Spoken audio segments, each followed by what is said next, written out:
হে everyone, তো কেমন আছো তোমরা সবাই? আচ্ছা, যদি তুমি বাড়ি থেকে একা একা ঘুরতে বেরিয়ে পড়ো আর রাস্তায় তোমার সাথে দেখা হয়ে যায় সন্দেহজনক এক লোকের, আর তারপর শুরু হয় তোমার জীবনের সাথে মৃত্যুর পাঞ্জা লড়া। হ্যাঁ, আজকে কথা বলবো 2022 সালে মুক্তিপ্রাপ্ত মুভি অ্যালোন নিয়ে। বাট তার আগে একবার মনে করিয়ে দিই, চ্যানেলে নতুন হলে সাবস্ক্রাইব করে দিতে ভুলো না। আজকের গল্প জেসিকাকে নিয়ে। 6 মাস আগে তার স্বামী মারা গিয়েছে। তারপর থেকে সে ডিপ্রেশনে চলে যায়। ডক্টরের কাছে চিকিৎসা করে বা এতদিন ধরে অ্যাংজাইটির ওষুধ খেয়েও খুব একটা লাভ তার হয়নি। তাই ফাইনালি নিজের অবস্থা ঠিক করার চেষ্টায় সে এই বাড়ি ছেড়ে দেবার ডিসিশন নেয়। সে যে নতুন বাড়িতে শিফট করবে ঠিক করে সেখানে বাই রোড পৌঁছতে 4 দিন সময় লাগবে। তাই নিজের সব জিনিস একটা কার্গো ভ্যানে প্যাক করে সে বেরিয়ে পড়ে 4 দিনের রোড ট্রিপে। খানিকক্ষণ ড্রাইভ করার পর সে একটা শুনশান হাইওয়েতে প্রবেশ করে। কিন্তু জেসিকা একটা কালো গাড়িকে দেখে অবাক হয়, কারণ পুরো রাস্তা ফাঁকা থাকা সত্ত্বেও সেই গাড়ি বারবার জেসিকার রাস্তা ব্লক করে চলছিল। হর্ন দিয়েও কাজ হচ্ছে না। জেসিকা এবার কোনো রকমে গাড়িটার পাশ কাটিয়ে বেরিয়ে এলে ব্ল্যাক কারটা আবারও তাকে কর্নার করে দেয়। অলরেডি একটা ভয়ের পরিবেশ তৈরি হতে থাকলে জেসিকা গাড়ির স্পিড বাড়িয়ে রং সাইড দিয়ে ব্ল্যাক কারটাকে ওভারটেক করে। বাট উল্টো দিক থেকে তখন আর একটা গাড়ি আসছিল, ফলে জেসিকা একটুর জন্য অ্যাক্সিডেন্ট করতে করতে বেঁচে যায়। এইসবে তো জেসিকার এবার হাত পা কাঁপতে শুরু করেছে। একটু অসাবধান হলেই এক্ষুনি তার জানটা চলে যেত। রাস্তার একধারে গাড়ি দাঁড় করিয়ে সে একটু নিজেকে শান্ত করার চেষ্টা করতে থাকে। কালো গাড়িটা চুপচাপ সেখান থেকে চলে যায়। তার বাকি রাস্তাটুকুতে আর কোনো সমস্যা হয় না। সন্ধ্যার সময় সে একটা পেট্রোল পাম্পে দাঁড়ায়। এরপর সে তার বাবাকে কল করতে থাকে। আসলে জেসিকা কাউকে কিছু না বলেই বেরিয়ে এসেছিল, কারণ তার কারোর কাছে নিজেকে এক্সপ্লেন করার মতো মন মেজাজ ছিল না। তো একা কিছুদিন সে সময় কাটাতে চেয়েছিল। কিন্তু এই সময় সে আবার সেই ব্ল্যাক কার দেখতে পায়। সকালে কিন্তু এই গাড়ি অন্য পথ ধরে বেরিয়ে গিয়েছিল। তবে আবার কিভাবে এই গাড়ি এই এলাকায় এলো? তবে কি কেউ তাকে ফলো করছে? ভয়ে জেসিকার হাত পা ঠান্ডা হয়ে আসে। পরে কল করব বলে বাবার ফোন কেটে দিয়ে চটপট গাড়িতে উঠে পড়ে। রাতে যেহেতু সে ড্রাইভ করবে না, তাই সে রাস্তার ধারে একটা মোটেলে গিয়ে ওঠে। খানিকক্ষণ নিজের হাজব্যান্ডের ফটো দেখে কান্নাকাটি করতে লাগে। এরপর তার মা তাকে কল করলে সে ফোন ধরে না। এবার সে বিছানায় শুয়ে ঘুমানোর চেষ্টা করতে থাকে। বাট তার মনে হয় সে আবার ব্ল্যাক কারটাকে মোটেলের সামনে দেখলো, মোটেলের জানলা দিয়ে। সে ভাবে আমি কি আবার হ্যালুসিনেট করছি? বাট আসলে এটা কোনো হ্যালুসিনেশন ছিল না। তো পরদিন সকালে জেসিকা আবার গাড়ি নিয়ে রওনা হয়। গাড়ি স্টার্ট দিতেই যাবে এমন সময় কেউ গাড়ির জানলায় নক করে ওঠে। জেসিকা তাকিয়ে দেখে একজন মধ্যবয়সী পুরুষ উইয়ার্ড ভাবে হাসছে। এরপর সে জেসিকার কাছে মাফ চাইতে থাকে, কারণ আগের দিন সে তাড়াহুড়োয় ছিল, প্লাস ফোনেও কথা বলছিল, তাই সে খেয়াল করেনি। জেসিকা বুঝতে পারে এই সেই ব্ল্যাক কারের ড্রাইভার। যদিও আগের দিন অনেক বড় একটা অ্যাক্সিডেন্ট হতে পারতো, তাও জেসিকা লোকটার সরি অ্যাকসেপ্ট করে নেয়। বাট এরপর লোকটা একটু বেশি গায়ে পড়তে থাকে আর জেসিকার হাড়ির খবর নিতে লাগে, লাইক কোথায় থাকো, কোথায় যাবে, ব্লা ব্লা। এতে জেসিকা প্রচুর আনকমফোর্টেবল হতে থাকে আর কথা না বাড়িয়ে সেখান থেকে চলে যায়। এবার জেসিকা ড্রাইভ করতে থাকে হাইওয়ে দিয়ে, আর সে যত এগোতে থাকে রাস্তা তত শুনশান হতে থাকে। গভীর জঙ্গলের ভেতর দিয়ে এভাবে যেতে যেতে জেসিকা যা দেখে তাতে তার হার্টবিট যেন 1 সেকেন্ডের জন্য বন্ধ হয়ে যায়। সেই ব্ল্যাক কার, সেই লোক পথে দাঁড়িয়ে যেন তারই অপেক্ষায়। এবার সেই লোক এসে বলতে থাকে তার গাড়ি খারাপ হয়ে গেছে, আর তার হাতে ব্যান্ডেজ থাকায় সে গাড়িটা মুভও করতে পারছে না। তাই জেসিকা যেন তাকে সামনের গ্যাস স্টেশন অবধি লিফট দিয়ে দেয়। জেসিকা তো এতক্ষণে ভয়ে কাঠ হয়ে গেছে। সেই ডে 1 থেকে এই লোক কিছু না কিছু উইয়ার্ড করেই চলেছে। এই লোকটাকে বলে যে আমি সামনের গ্যাস স্টেশনে গিয়ে আপনার জন্য হেল্প পাঠিয়ে দেবো, কিন্তু না, লোকটা তো নাছোড়বান্দা। তো জেসিকা ডাইরেক্ট না বলে গাড়ি নিয়ে সেখান থেকে চলে যায়। এমন ক্রিপি আননোন লোককে লিফট না দেওয়াই ভালো। যাই হোক, তো সেদিন সন্ধ্যায় জেসিকা আবার একটা জায়গায় দাঁড়ায় স্মোক করার জন্য, কিন্তু সে নোটিসই করে না যে একটা ব্ল্যাক কার সেখানে অলরেডি দাঁড়িয়ে আছে।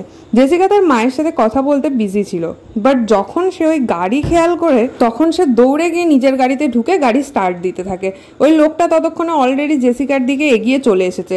এইটা দেখে তো জেসিকা পুরাই পাগল হয়ে যায়, আর পারলে ওই লোকের ওপর দিয়েই গাড়ি চালিয়ে দেয়। জেসিকা আবার দ্রুত গাড়ি নিয়ে এগিয়ে যেতে থাকে। বাট যেহেতু রাস্তাটা ফরেস্টের ভেতর দিয়ে ছিল, আবার দিনেই এত শুনশান থাকে, তো রাতে এই নিস্তব্ধতাটা কতটা ভয়ানক হতে পারে জাস্ট ইম্যাজিন করে দেখো।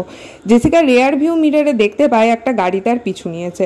এই ঘুটঘুটে অন্ধকারে গাড়ির হেডলাইটের আলো ছাড়া তো আর কিছুই দেখা সম্ভব না। তাই রিস্ক না নিয়ে জেসিকা 911-এ কল দেয়। নেটওয়ার্ক প্রচুর খারাপ থাকায় অফিসারের বুঝতে অসুবিধা হচ্ছিল জেস কি বলছে। বাট শেষ অবধি জেসিকা সবটা পুলিশকে বললে সে রিয়েলাইজ করে এই গাড়িটা তো অন্য কারোর। এতক্ষণে সে একটু রিল্যাক্সড হতে থাকে আর অফিসারকে বলে যে না না কোনো সমস্যা নেই, একটা মিসআন্ডারস্ট্যান্ডিং হয়েছিল। কিন্তু কপালে বিপদ লেখা থাকলে যা হয়, জেসিকার গাড়ির টায়ার পাঞ্চার হয়ে যায়। কি করবে ভাবতে ভাবতেই সে লক্ষ্য করে দূরে একটা গাড়ির হেডলাইট দেখা যাচ্ছে। এইটা দেখে খুশি হবার জায়গায় জেসিকার আত্মা শুকায় যায়। ভয়েতে সে কারে ঢুকে নিজেকে লক করে নেয়। এবার সেই গাড়ি এসে জেসিকার গাড়ির কাছে দাঁড়ায় আর গাড়ি থেকে নেমে আসে সেই লোকটা ডাইরেক্ট যে গাড়ির জানলা ভাঙে, এরপর জেসকে ইঞ্জেকশন দিয়ে অজ্ঞান করে দেয়। পরদিন সকালে তার চোখ খুলে সে নিজেকে একটা রুমে বন্দি অবস্থায় পায়। জানলা দিয়ে বাইরে তাকিয়ে জেস সেই লোকটাকে দেখতে পায়। মানে এই লোক পুরো সাইকোপ্যাথ আর জেসকে সে প্রথম দিন থেকে অপহরণ করার জন্যই ফলো করছিল। জেস এই লোককে অ্যাভয়েড করার অনেক চেষ্টা করলেও শেষ রক্ষা আর হলো না। জেস চিৎকার করে করে হেল্প চাইতে থাকে, বাট লোকটা জাস্ট পাত্তা দেয় না। সেদিন রাতে লোকটা জেসের কাছে আসে। জেস তাকে রিকোয়েস্ট করতে থাকে যে আমাকে ছেড়ে দাও, তোমার যত টাকা লাগে আমি দেবো। কিন্তু এই লোকের তো টাকা চাইই না। সে মেয়েদের এভাবে তুলে নিয়ে আসে, বেসমেন্টে আটকে রাখে আর টর্চার করে। এটাই তার শখ, এভাবেই সে মজা পায়। এবার সে জেসকে জামা খুলতে বলে, বাট জেস বাথরুমে যাওয়ার নাম করে সেখান থেকে পালানোর চেষ্টা করে। এতে লোকটা তাকে চেপে ধরে মাটিতে ফেলে দেয়, এরপর তাকে প্রচুর মারে, মেন্টালি টর্চার করতে শুরু করে। সে জেসের হাজব্যান্ডের ছবি দেখিয়ে তাকে জিজ্ঞেস করে যে সে কিভাবে মারা গিয়েছিল। আর এভাবেই আমরা জানতে পারি যে সে নিজেকে গুলি করে শেষ করে দিয়েছিল। আর এজন্য জেস এখনো নিজেকে দায়ী করে, তাই তার অবস্থা বর্তমানে এতটা খারাপ। লোকটা জেসকে কষ্ট পেতে দেখে এনাফ এন্টারটেনমেন্ট পেয়ে যায়, তাই সেদিনের মতো সে জেসকে একা ফেলে সেখান থেকে চলে যায়। জেস সেদিন কাঁদতে কাঁদতে ঘুমিয়ে পড়ে। পরদিন সকালে ঘুম থেকে উঠে জেস আগে দরজার ফুঁকো দিয়ে দেখার চেষ্টা করে বাইরে কি আছে। এতে সে বুঝতে পারে দরজার চাবি দরজাতেই আটকানো আছে। সে তার জ্যাকেটটা দরজার নিচে বিছিয়ে দেয় আর জোরে জোরে দরজায় ধাক্কা মারতে থাকে, কিন্তু এতেও চাবিটা নিচে পড়ছিল না। তখন তার মাথায় একটা বুদ্ধি আসে আর সে দেওয়ালে লেগে থাকা পেরেককে অনেক কষ্টে টেনে বের করে আর সেইটা দিয়ে চাবিকে খোঁচাতে থাকে। এতে ফাইনালি চাবিটা মাটিতে জ্যাকেটের ওপর পড়ে যায়। জেস তাড়াতাড়ি চাবি দিয়ে দরজা খুলে বাইরে বেরিয়ে যায়। জেস বোঝে লোকটি তাকে বেসমেন্টে আটকে রেখেছিল। সে বাড়ি থেকে বেরোতে গেলে ওই লোক চলে আসে, ফলে জেস একটা দরজার পেছনে লুকিয়ে পড়ে। লোকটা এবার আরামসে ব্রেকফাস্ট করতে থাকে, বাড়িতেও কল করে। আর আমরা জানতে পারি তার ফ্যামিলিতে আছে তার বউ আর বাচ্চা, যাদের থেকে লুকিয়ে বিজনেস ট্রিপের নাম করে এই লোক অনেক বছর ধরে এই জায়গায় আসে আর এভাবে মেয়েদের অত্যাচার করে, শেষে মেরে ফেলে। এর আগেও যে কতজনকে এই লোক নিজের শিকার বানিয়েছে তার ঠিক নেই। এটা যেন তার আর এক সিক্রেট জীবন। এবার লোকটা যে বেসমেন্টের দিকে যায়, জেসিকা দরজা খুলে এক দৌড় দেয়। সে জানে না সে কোথায় যাবে। ঘন জঙ্গলের একদম মিডিলে এই বাড়ি। জেসের পায়ে কোনো জুতোও নেই।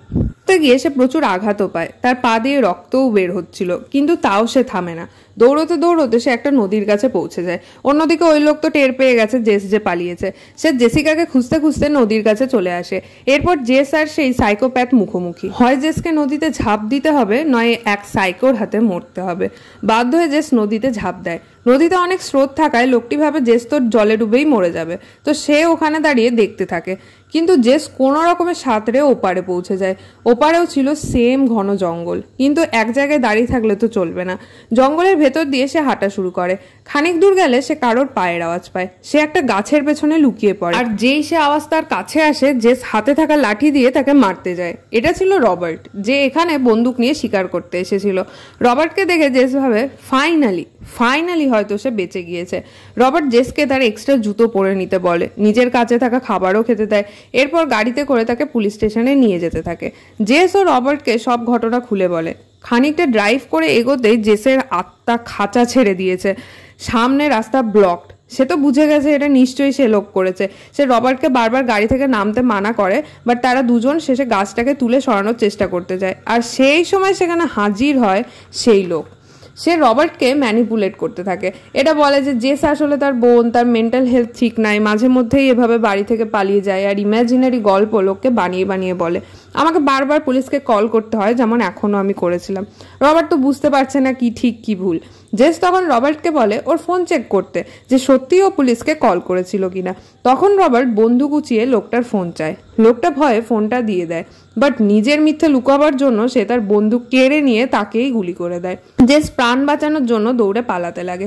ইতিমধ্যে সন্ধ্যা হতে শুরু করে, আর কিছুক্ষণের মধ্যে ঘন অন্ধকারে চারিদিক ঢেকে যায়। এর মধ্যে শুরু হয় বৃষ্টি। জেস তাড়াতাড়ি একটা পাথরের আড়ালে লুকিয়ে পড়ে, কিন্তু এই লোক এখানে এত বছর ধরে আসে আর অলরেডি সে এতজনের সাথে সেম কাজ করেছে, তো তার কাছে জেসকে খুঁজে বের করা খুব একটা মুশকিল কাজ ছিল না।